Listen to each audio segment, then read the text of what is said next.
This week on Erotic Awakening, Kink Education, Travel Fatigue, Semenology Cookbook. Welcome to Erotic Awakening, an exploration of all things erotic. If you are offended by adult topics or prohibited by law, we recommend you stop listening right now. We want to thank our latest patron supporters, Ken, Talia, and Lucian. head over to patreon.com/Erotic Awakening today and get your bonus content and support the show.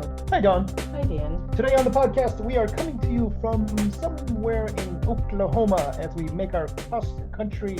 We're like geese. We're making our cross-country migration from West Coast events to East Coast events. It's actually kind of funny. I saw Canadian geese for the first time in months on our ride a couple of days ago. Were Not we a in couple of Canada? days ago, a couple of hours ago, like maybe a state ago. Oh, were we in Canada? No, I'm assuming they're migrating. Hmm. So we were not in Canada this time around. I think we were in Texas, Oklahoma. I'm not sure.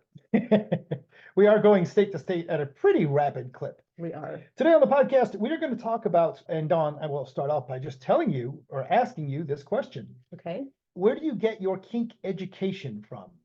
My kink education from, for the most part, I go to a lot of conventions. So I do real-time classes at real-time events for the most part. That's just me, Dawn. That's my life. That's the way I do things.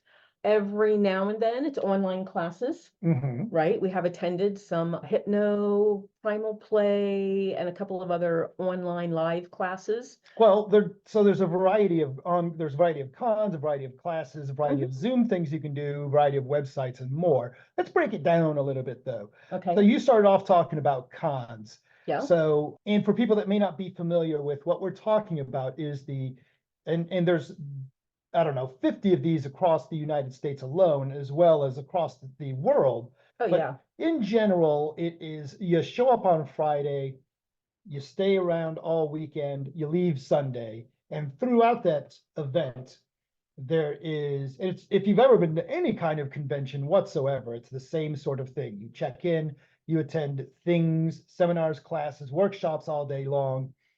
Unlike some other events at night, there's normally a play party, but that's dependent on which event you're going to. From a kink education perspective, you can target a style a little bit. There's general kink education like Kinky College. Right. There's rope specific like Fire down in Florida. I think it's held in Florida. We're not rope people. We don't know. We know who runs it, but Yes. not necessarily where it's at. There's those that lean more towards power exchange, lean more towards leather. Certainly those that lean more towards polyamory, but in general, those don't make it into the kink education realm. Right. So that's just to give you an idea of what a general con looks like. And the latest one we just did was a hypnocon. Yeah, A there's hypno-kink-con. So there's kink. all kinds of stuff going on. So, but those are my favorite to go to because I can ask questions afterwards and stuff like that. But we're also coming out of, or at least it feels like we're coming out of COVID for the most part. But during COVID, the last 4 years, many people ramped up with online classes too. So, and we've been driving through some backwoods places. I don't even know how they get their kink education in person, right? So it's like, farms on 5,000 acres or some shit, and they have to drive a couple of hours to the big city. Yeah, absolutely. So we've been getting a lot of that, but even the most recent, what you would consider a big city that we stopped at, which would be Tucson, Arizona. Tucson, is that right? Tucson, Arizona, yeah. I have to picture the word Tucson. Right. Tucson, Arizona. We did an education event there, but even in a town of, what did we figure that was? 500,000. 500,000. Yeah, it's not like you have a ton of options. So before we leave online conventions, what would you say is the biggest positive and negative to kink education at the online convention? At an online convention? I'm sorry, in-person convention.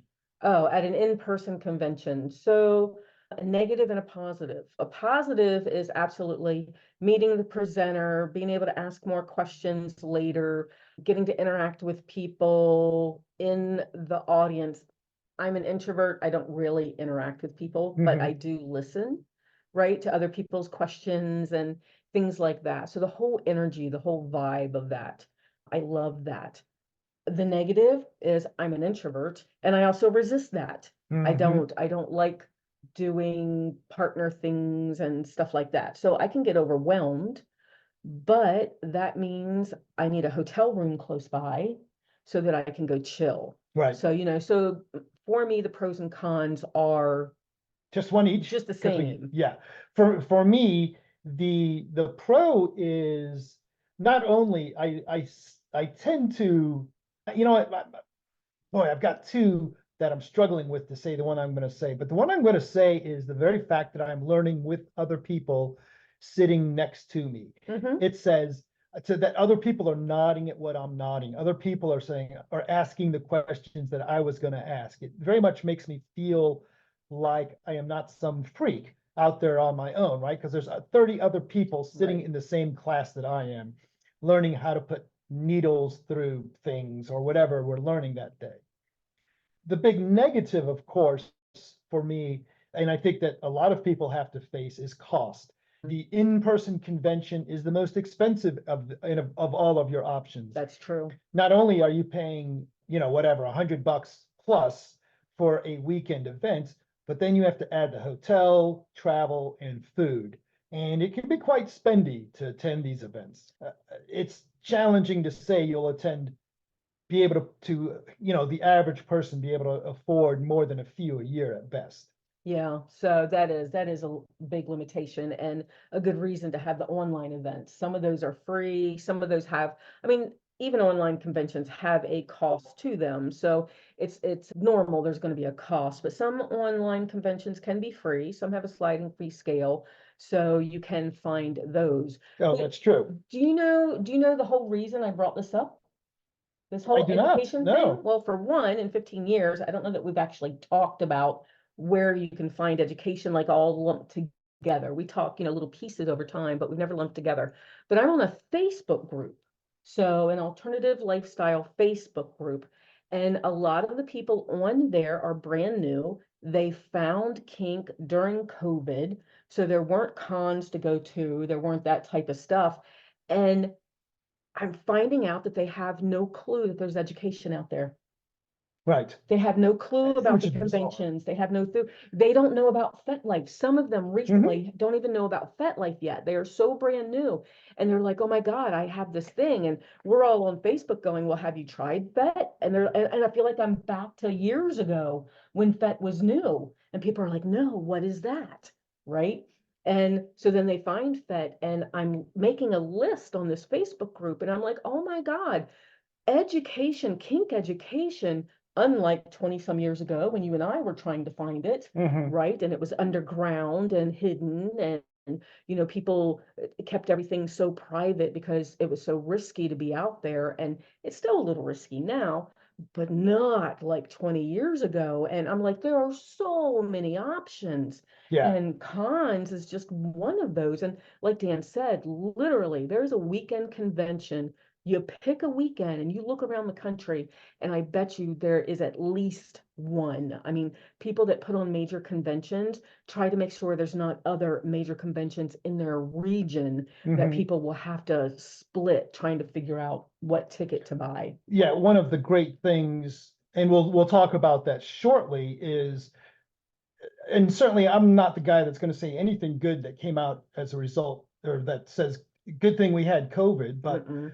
it did change a lot of these conventions to be a lot more hybrid, where you could either be Mhm. online or in person, or just straight up online conventions are now a thing. And we'll get to the online stuff in just a moment. Yeah, I was going to say that I've got examples of both there. Yeah. So yeah, But let's so stay with the in-person for a little bit. okay, so in person, not only do you have conventions though, Mhm. you have a lot of local groups that do education in person. So we Right. just did Desert Dominion in Tucson, where we taught chemical play. Yep. So people got to be there in person and try it out. I mean, that's a cool thing. You get to demo it, Right. right? Or try what you learn later in the dungeon. So that's always a plus to to being there in person, but you've got a lot of groups. You've got massed groups and NLA groups and, regional groups and dungeons and, places like Board of Education in Detroit, I think that is. Correct. You've got Kick in Columbus. You've got Tess in New Jersey, New York. I mean, the Woodshed does classes. Sure. I could list tons of places around the country. And here you're getting away from some of the negatives, and I don't want to say are positive and negative for that. I'm saving that for a moment. I still want to do those. But like, for example, distance is not as much of a barrier now, right? You may not be close to a major convention. For example, if you live in Columbus, Ohio nowadays, there's no major conventions in Columbus, Ohio, but you've certainly got local groups you can attend and have your learning happening there. Absolutely. So Dawn, ask me what my positive and negative for in-person classes is. Okay, so positive, what are your positive and negatives for in-person classes, Dan? The positive is the same one that I'm going to say for the conventions, is that you still get the in-person, other people sitting next to you nodding their heads at the same things. So my positive is the same. Okay. My negative is, and I want to say this with a grain of salt, and I don't want anybody to be offended or concerned overly about this, but in general, your local events are vetted differently than your major events. That is true. Let me expand on what I mean by that. Your local events are pulling often from local people, right? These groups don't have budgets to bring in presenters from out of town often. And it's a great way for new presenters to get their feet wet. I guess what I want to say here is that your local event presenter may be a little less polished, maybe a little less experienced in presenting. That's what I want to say for that. That's going to be my negative for that one. It's not always true, but certainly when we run local events, we are very open to having the local person say, I'd love to try and teach hair bondage, and I've never done it before. Sure, come on in. Speaking of which, we may have that person on the show at some point. I I've hope already so. talked to them. Oh, good. That was years ago that they did that workshop. But you're right. But with that in mind, we started local. That's how we got our chomps. How do you say that? That's how we got our chomps into presenting. Why not? Something like that. So we started local, and every national and international presenter has a local group. Yes. When we go back to Columbus, and we'll be probably presenting for Mast. Yep. Every time we visit back, they try to pull us in. We're the local person that's not seen as the international or national presenter or whatever. So, and that's a great experience as a presenter as well. Yes. Right. It's not like you're the invited guest. You're just some guy. Right. Yeah, we've seen you guys. So in person can be fabulous, but let's move on from in person. No, wait a minute. What's your positive and negative for in-person For classes? in-person classes? Right. And this is your local workshop, your local group. My negative is going to be so weird, and it just popped into my head. Okay. Parking. Hey, that's not bad. My negative is parking when it comes to local groups, because a lot of them are held in places like the places that they can afford to rent, or the place that's in the dungeon don't always have the best parking, which is, and I think that may not always be true, but it is like a couple of places just popped into my head, and I went, oh, that means I have to go parking downtown. That means I have to go, things like that. So sometimes the location where they're at is not always convenient. So I'll put it that way. And that's just the first thing that popped into my head. The positives, obviously, we just went to Desert Dominion in Tucson. Yep. And the positive, 3 people were at our workshop that had just joined the community like 3 days before that. That's neat. Right. So they get to come in, and like you said, they get to sit next to people that have been doing this for years. They get to talk to me, and I'm saying, well, I've been doing this for 20 some years. You're fine, right? Yes, you're in your 30s and you're just getting involved, but I know people that didn't get involved until they were in their 70s because they were so afraid, So just to give them that nurturing and that sense of belonging and that sense of, oh, there's other people like me, and you get to build those friendships.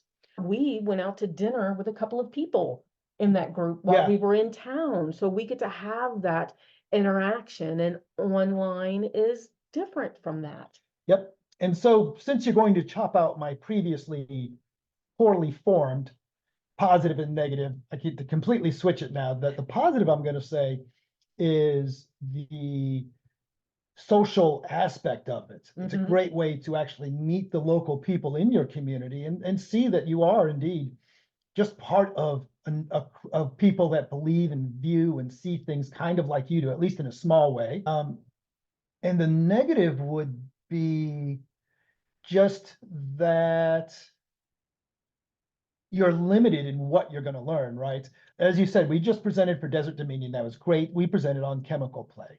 If you're not interested in chemical play, well, come back next month because we'll be doing rope. Oh, that's not really my thing either. No problem. Next month after that, we'll be flogging. Oh, great. Well, that means we're at a large weekend event. You got dozens of classes all over the place. Your local events, it might take a little while before you get to what you're looking for. True, but you also get to be vocal with what you're looking for. Very true. And Yeah. they may try to find that for you, because Yep. if it was like us at the space, we were always looking for topics that people were Sure. looking for to Sure, to do absolutely. that. So that would work as well. So yeah, pros and cons for doing things in person, but still my preference for the most part. But my next preference would be online. Okay. And some of the people that we just had dinner with, we never would have met if it hadn't been for online, because one of them has been coming to all of my, or at least most of my, like Eros Gathering online classes, because they're interested in sacred sexuality and energy work. So I actually got to do a Reiki session with them at the dungeon. Now, when we talk about online, we're actually going to have to break this down because there's a lot of online options. You are actually doing a fantastic amount of Zoom classes lately. I am. So I couldn't give up the teaching when COVID hit. We lost the space. We lost being able to produce events. We lost being able to see people in person. And I needed, even being the introvert that I am, actually being the introvert that I am, Zoom is wonderful for me, right? So, and I get to interact with people that way. And after 4 years, I'm still doing that. So I do at least 3 Zoom classes a month now. And you're run talking the about older women's group. You're talking about presenting classes, not just attending. Right. So for me at the moment, I'm talking about presenting classes. So I present the classes, I run the older women support group. Every now and then I'll run a submissive roundtable. You've run, the master roundtables. So, there's a lot of education and classes available that way. Yeah. So you can get out there and they're listed all over the place, whether it's needles or rope or more brain things like relationships and all that. There are a ton of Zoom classes out there, and not just Zoom classes. We're going to say online classes. Online classes. Because you have Zoom, you have Discord, you have all these different platforms, and people are teaching now online, and it has just become much more of a common occurrence here that, hey, I'm going to this class. I'm not leaving my room. I'm not putting pants on. I'm just going to fire up Zoom and attend this class. Right. And like I said, people are using a lot of different platforms besides Zoom. There's so much stuff out there. But for online classes, if you want to find them, most of us advertise on FET. Right. It is just the platform, FetLife, FetLife.com. So it is just a platform that most of us know to go to. We hit events, we hit virtual, boom, there's your list of virtual classes. I was just looking for hypno classes the other day. So, just go in there and look for that. Forbidden Tickets is a new platform. You don't even have to go to FetLife. You can go straight to Forbidden Tickets, and there's a lot of stuff going on there. So all of our classes are advertised there. It's a ticketing system. So if a class involves tickets, most of us have gone to Forbidden Tickets instead of some of the other platforms because of their adult content rules. Yes. So Forbidden Tickets is specifically for adult content, and there's tons of classes there. Many of us advertise on Bloom. So we've recently did an interview with the person that runs Bloom Communities, and so that's just another platform. Earlier, I mentioned Discord.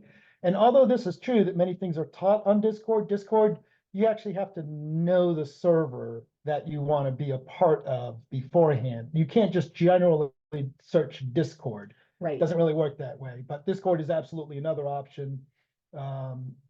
Plug Discord. Erotic Awakening has its own Discord server. Exactly. So yes, we have our own server. We have great conversations on there. We have different rooms on different topics and good conversation. So your turn to go first. A positive and negative for online classes. Can I say online conventions too? It's not Oh, just, sure. it's not just classes, because one of the hybrid online / in-person conventions that we just did was Charmed, Mhm. and that was the Hypno Kink one. And then there's Thrive, and Thrive is totally online. I have taught for them before. So Thrive is, if I understand correctly, more of a neurodivergent sort of convention, Yes. specifically targeted for the neurospicy crowd. Absolutely, and it's all online, and amazing classes, amazing presenters. So Thrive, I will also put that link in the show notes. We just attended MSC as an online event. Oh, as that's well. true. Attended and taught. And taught. So pros and cons. Pros is it makes it much more available to so many more people, Mhm. right? I mean, so many more Now, people. I want to step back for a moment and make sure you're answering. Remember what we're doing here. The positive is, what's the positive for Dawn? Oh, what's the positive for Dawn? The positive for Dawn is I travel a lot to in-person conventions as it is. And when I travel, I have to make decisions on which classes to go to, right? The online ones that I've been on recently is I'm sitting in my RV. It doesn't matter what state I'm in or how close I am to an airport. I'm in my underwear, and a lot of the classes are being recorded that I can actually watch later. So if I'm Yeah, a that's ticket great. holder, I can actually watch the recordings of the classes that I missed. And I did that with MSC. Yep. There was like 3 classes that I was not going to be able to make because we were teaching, and they were classes that were recorded, and they're available for a certain amount of time as a ticket holder. And then I listened to them while I was riding my trike on the bike trail the next day. Awesome. And So do you have a negative for a negative online? only if we had not had internet connection, Yeah, because we are traveling. So this is a Dawn thing.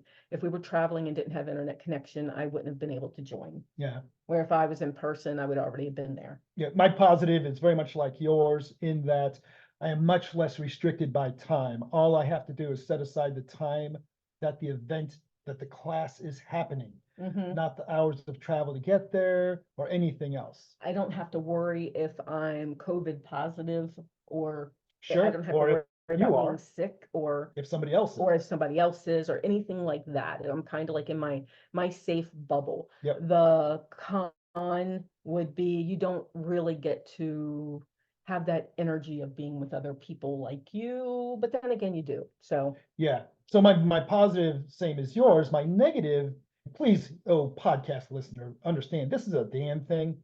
I hate that while someone is teaching, that the chat menu, the chat bar is going on, it's and people going are crazy. having all these weird sidebar conversations. Example, the presenter says, one time when I was in Oklahoma, when we were teaching, and somebody else goes, good old Oklahoma. Somebody else says in the chat, oh, that's my favorite musical. And in the chat, they start talking about musicals. I get it. I get it. The world has moved on, and that's the way we do online meetings now. But for me personally, I find that disruptive. I turn the chat off. And I'll just turn the chat off. Not a big deal. Just Even if sharing my experience. Yeah, even if I'm teaching, sorry guys, but we minimize the chat screen, because, and then we ask the person that's hosting the event to read us the actual questions, to actually filter through it for the questions. Now, So Don, with the time of the podcast, and I don't want to make this a two-parter, I want to kind of bundle these next ones together, if you don't mind. absolutely. So we need to get on the road, and wanted to make sure to have a podcast for you. Yep. So there's a variety of websites that are specifically designed for teaching. For example, Kink Academy, you can go out there and see a ton of online pre-recorded workshops. Yeah, we've got some out there too, but I mean, they have people like Lee Harrington and Tristan Taormino and just a lot of the big names that And do a lot of yeah, work. anybody you can think of, as well as, people maybe from your local community out there on Kink Academy and Mhm. similar websites. I can't really speak well. I'm only going to say Kink Academy because I am aware of a few others. I will honestly say I just haven't spent the time getting to know those websites well enough to recommend them or not. I'm sure there's other great ones out there. Oh, yeah. And if you guys know of any, pass them our way because we may not be aware of them. There's so much to choose from anymore. Absolutely. Of course, our own website, Erotic Awakening, classes on demand. We offer those as well, free for patrons often, or discounted, and they're relatively inexpensive anyway. Yeah, that's our latest offering. So we've recorded the last 6 months of Zoom classes and edited them. And yeah, so lots of information out there on stuff that we teach. And of course, it's so funny, Don. Right now, you and I are listening to a book called Fairy Tale by Stephen King. Stephen King. We are about 4 hours in, and there's not been a supernatural thing happen yet, but I've read this before. I know it's coming. But it is so funny that the one of the characters, every time he has to accomplish something, he says, well, let me go YouTube that. Let me go YouTube that. Right. And I'm like, oh my God, he learned that so much younger than I did. How long has YouTube been around? Like forever. And I still forget that I can go to YouTube. Yep. But there are a lot of YouTube channels out there that have podcasts like ours and classes and, just all kinds of information. Yeah, there's a lot of great ones out there as well. Don, I'll cover this with you later and we can put some links out there, but there's a couple of them I've got on my list that are really great. And we will also say that not only YouTube, according to my younger follower, Tracy, TikTok is also the home of a lot of education, as well as some of the other social media platforms. But this is where I'm going to have one of my little rants in that I really wanted our stuff out there on TikTok and such, because what I was seeing out there, man, you don't know, people that are out there are not vetted. This is my negative. This is my negative. So tell me about your positives and negatives for, let's call it, social media as a teaching platform. And by this, we mean YouTube, TikTok, Insta, whatever. And maybe social media is not the right term, but you know where we're at with this. I know. Don, what's your where you're negative? at. Finish you. Let you finish your rant. First, my positive. The positive is it's in little bite sizes. We are doing a hypno certification right now, and the way the guy teaches is in little bite sizes. Yes. It's little 3-minute videos, little 4-minute videos, little 5-minute videos. You don't have to sit there for a freaking half hour. And did you just hit the ground? I just hit the ground. Earlier. I want to see the video on that later. Yes. So, and though I love our classes, which are 45 minutes long or whatever, when you're learning something like a certification, it's neat to get it in little bites. Yeah. So I love social media stuff for that, the little bites. What I don't like is there is no vetting. There are people out there saying all kinds of bullshit on these little itty bitty clips. And I mean bullshit, not just difference of opinion. I mean wrong things. And there's rare times that I say someone is wrong. I'll say they're different, they have a different opinion, they have a different experience, but wow, that's why I wanted to get our stuff out there. We'll come back to that in a minute because I have an interesting story about that, or not that specifically. Okay. We'll get there. Let me finish pulling these coffee grounds. You ever, coffee drinkers, take a big old swig of coffee and the bottom of the cup is all grounds, but you're in the middle of recording a podcast, so you can't do much about it. So now you have wetness all over your shirt and grounds in your teeth. Okay. I warned you because it had already happened to me. It wasn't my coffee, it's hotel coffee. It's fair, well said. And then the other platform that we're going to talk about, of course, is podcast. Absolutely. Well, obviously, Erotic Awakening is a podcast. We consider ourselves a place of kink education among the other things that we do. And I would certainly say we are the longest running kink education podcast in existence. And I think that is true. That is still putting out shows. Mhm. And I hope we are, because I've been advertising us like that a lot over the last year, is once we gonna be figured that out. It is so funny to think of. So there's a particular podcast called History According to Bob. It is not well known. It is not popular. But I loved it. And I love it as well, but I am just afraid that somebody with like 20 followers is going to say, nope, nope, we're doing ours for 18 years. We just hate advertising. We don't want anybody to know about it. So no, I'm pretty sure that we are the longest running that's still putting out shows. Yes. Is how I caveat that. Other podcasts, including Pink, Kink, and K is for Kinky, have just this different spin that we don't have, which makes them valuable as well. And all kinds of podcasts on various specific topics even. I mean, you've got the Cuckoldress, right? Venus Cuckoldress, and you've got a few other podcasters that we've actually advertised or interviewed on this podcast. Right. So to get them out there and for other people to get to know them, because there are so many to choose from right now. Yeah, and I am sure by the time we are finished saying that particular sentence you just said, 4 more have started and 6 more have stopped. Right. That is, for example, Cauldron's Crypt ran well over 100 episodes, recently starting to move into that retirement phase, is what I've heard. We could sit here between the two of us and name probably half a dozen podcasts that we've been involved in or that we are aware of or listened to that are no longer in existence. But that's just the nature of podcasting, I think. Yeah, I think so. And you guys know we've come close to retiring, thinking about retiring ourselves. And then we'll get that email, that visit, that something that says, oh, you guys changed my life. I found you when I was looking for something. And I'm like, well, we still need to stay around for a little bit longer. So, and we have fun doing this. We're actually, like I said, sitting in a hotel in Oklahoma, doing this quickly put together podcast, just so that there is one, so that this isn't 2 weeks without a podcast. So yeah, well, we're winding down. What are your positives and negatives? Positives and negatives of podcast. The positive for me about podcast is that there is such a diverse group of people listening with such a diverse level of opinions, views, and such. And I'm going to say that's a positive. So on the Pink Kink Facebook page, somebody said all submissives should have safe words.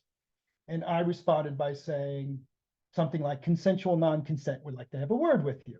Right?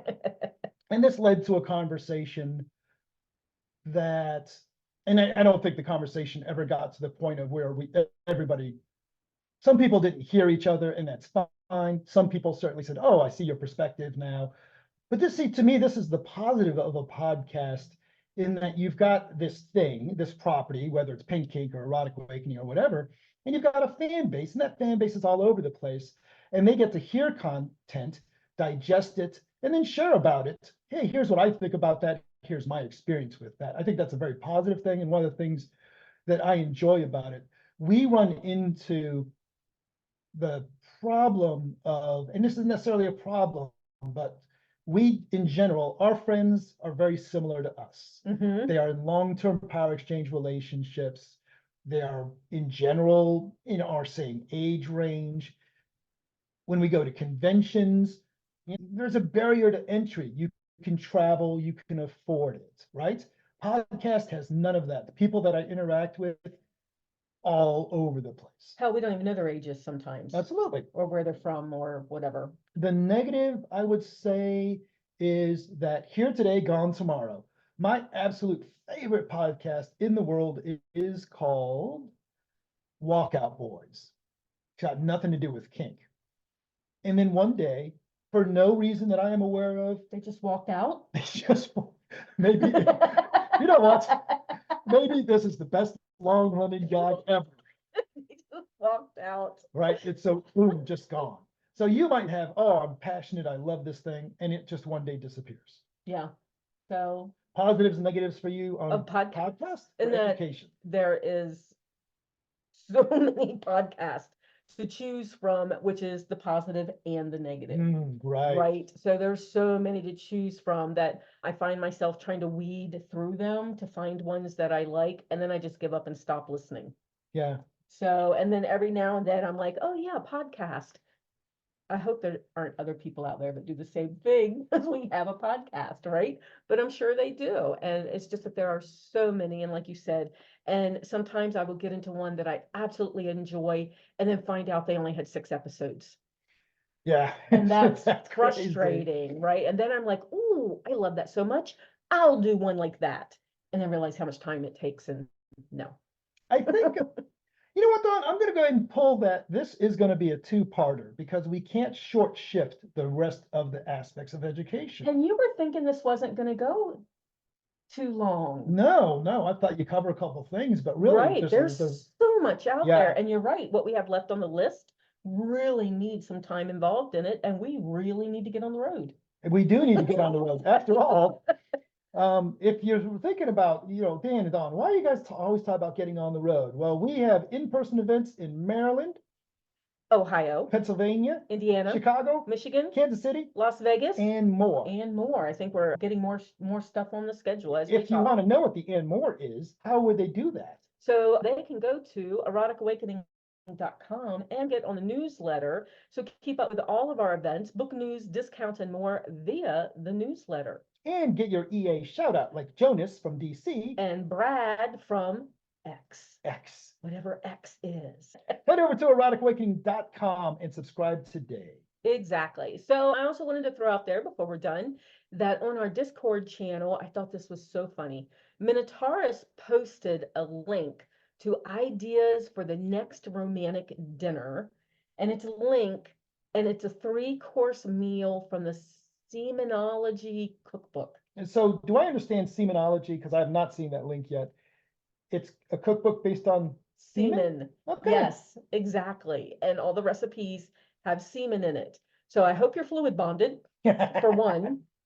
For two, I wonder how the prep goes into that. So do you shoot into a beaker and then the beaker goes into, what if you're an ounce short or a milligram short? I mean, you can't really control what you're gathering. Well, or do you have a group of guys, or are they You know how- shooting straight into the mix? I was just thinking, if you're saying if they're come up a little bit short, you remember the old thing, how you knock on your neighbor's door and borrow a cup of sugar? Exactly. So are you doing that? And let's say it's a pineapple upside down cake, right? And people say, well, if guys eat pineapple before, then their semen is going to taste like pineapple. So if you want your pineapple upside down cake to taste more like pineapple, are you feeding pineapple to your dudes? And what if one of them messes up and has had asparagus? Are you putting asparagus in your pineapple cake? Can I just I'm so ask, confused. Minotaurus, if we ever come over to your place and you offer me some cookies, I'm just going to give you a side-eye glance and ask specifically what's in them. I'm just going to say What cookbook did you get that recipe from? From the Food on Boobs, speaking of that, there are none, but you do have some tentacles. I do have a few tentacles, do I? Oh yeah. Well, not just tentacles, but people have been starting to send me shapeshifter stuff. So Trevor sent me Velma and a werewolf. Now, I have a thing for Velma anyway that I didn't really know until recently, but yes. And werewolves, yes. And then a pen and ink of a girl on her knees with tentacles for That was pretty hot, Minotaurus. yeah. That was really hot. And then through Instagram, Corwin sent me an Octo Citrus Reamer. And it is literally for fruit. Okay. Oh. It does not look like it, and it has the name Reamer on it, but it is for fruit. It is like to juice like citrus, grapefruit, stuff saw like that. But it, Octo Reamer and gave it a quick glance. I did not get as far as to say what it was actually for. I assumed it was for as well, my imagination. It kind of looks like a butt plug. And then also we got a very cool chandelier. I think this was via Instagram that someone built.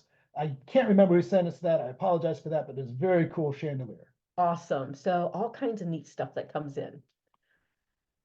Be a part of the Erotic Awakening community. You can support us on Patreon and get early access to the podcast, a free version of the audiobook Polyamory Toolkit, free ebooks, member-only Discord access, and more. Find all the goodies at patreon.com/eroticawakening today. Help others find us. Take a moment to support the podcast. Rate us on Apple Podcasts, Google Play, Spotify, or wherever you listen. Or just tell your friends. Join the conversation with us and other listeners. Here's the links from the Erotic Awakening website for our growing Discord channel. Feel free to reach out to us. Contact us with questions, podcast comments, or just to say hi. We are Dan and Dawn on FetLife, And Erotic Awakening on Instagram. or just email us at dananddawn@eroticawakening.com. Bye, Dawn. Bye, Dan. So tired. It's nap time.